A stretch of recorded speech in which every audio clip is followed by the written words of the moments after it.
nkuko ubisabwe mu kuvuga yuko kugira ngo usigure ibikuru byahinyanywe n'intego y'ibwiza shingiro no bifata mu mice itatu. Ubwa mbere hari ico bita mu Gifaransa le pouvoir exécutif igerekeye intwaro, hariho kandi igerekeye le parlement cyangwa le pouvoir législatif igerekeye n'amashinga y'amateka, hari n'igerekeye urwego rw'ubutungane. Duhereye ku byerekeye intwaro, igishasha nuko atajegeje umukuru w'igihugu bihari hazoba umukuru w'igihugu n'icegera ciwe n'umushikiranganje wa mbere. Kandi umushikiranganje wa mbere azoba afise ubwene gihugu nyezina mu Burundi.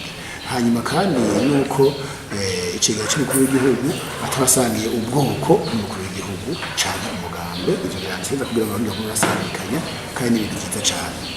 Hanyuma kandi umushikiranganje wa mbere mu gihe bigoranye atanze imihoho ajana leta yiwe hagashinga iyindi, kuko no mu gutegura n'amashikiranganje y'ibyo byose bikorera hamwe nivyo bita conseil de gouvernement, bariko bategura ico bita inamashikiranganje.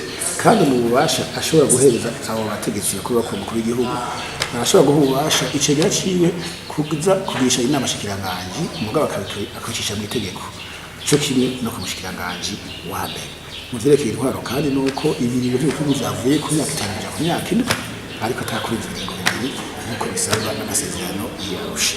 Mu vy'intwaro kandi twavuga icerekeye intwaro muri komine, aho uko nababwira yuko ubu ikomine zo bitwagwa na mustanteri, hanyuma inama ya komine karara ingene mustanteri akora kugira abashiye amatekano ngene leta ikora. Kare byari bicubitse bava yuko komine itwagwa ni inama ya komine ya 15 na mustanteri kumyamanga wayo, ugasanga bakwigana amashati wari bashaka kumusigira aho kumuhanira.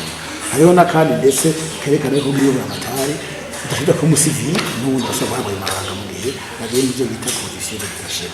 Ivyo nivyo bivuga hari mu bikuru kandi muri make yerekeye intwaro, kandi kugira ko bigo yitoze nuko abakwije imyaka 40. Tugende mu byerekeye inabashinga y'amateka, nuko kuvyerekeye cyane gutora amategeko ari cyahindutse, bavuye kuri ibya bitatu baja kuri icyo bita amajorité, ni kuvuga ibirenga 5 kwijana gusa guteranya rimwe, cyo kimwe mu nama y'amateka.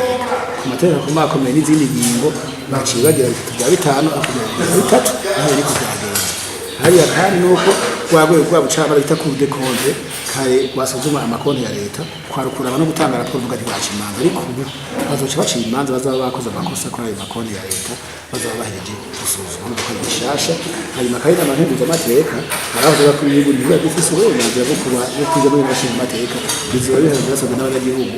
Hanyuma kandi inama nshinga amateka bisaba yuko bizoroha ikintu cy'imyaka cy'ubiga yuko ibintu byerekeye gutanga cyangwa ku moko bitoheza biva mu bizo shingiro kugira ngo umuntu wese akaze kwera bishoboye. Inama nshinga amateka hari ubasha bahe kuzosuzuma yuko mustanteri atogwa na bene gihugu ahubwo atogwa n'abagize inama ya komine. Niko biri mu byerekeye intwaro bavuga ko inama nshinga amateka n'abatekanije turangije ku byerekeye ubutungane. Hari urwego rushasha bita conseil supérieur des parquets, ni kuvuga ko abaparquet nabo bakubwa hari uruhari hazabaho n'itegeko bitunganya ngene urukora. Ikindi gishasha mu butungane nuko umukuru wese ntayahinyuzwa ubu ari we cegera cyo kwirama nkuru y'ubutungane bangwe n'umukuru w'igihugu, maze umushikiranganje aho ari cegera agacika umunyamabanga n'ubwo rwego. Hanyuma kandi cyane nuko mu butungane uye kuzosubirwa ku moko kugira ngo abahutu bari 30% hanyuma abatutsi 40%. Nibaza ko ibintu mu kubaniriza ariko basentare imwe ibaje iyo shingiro hari cyanditse kuko izo ko kiringo cy'imyaka 6 ikaba imyaka 8 mu ngingo zisozera hari nyuma cyane zifata kibanza. Hanyuma kandi bakomeye kava yuko inzego zatowe ziharo zizobana gushika ya matora y'ibintu zikabasubirwa n'izivuye mu matora kugira ngo ntibakajagaye ibintu bigende neza. Hanyuma ingingo zose hamwe zikazobara amajana 120 zahora ari amajana 3.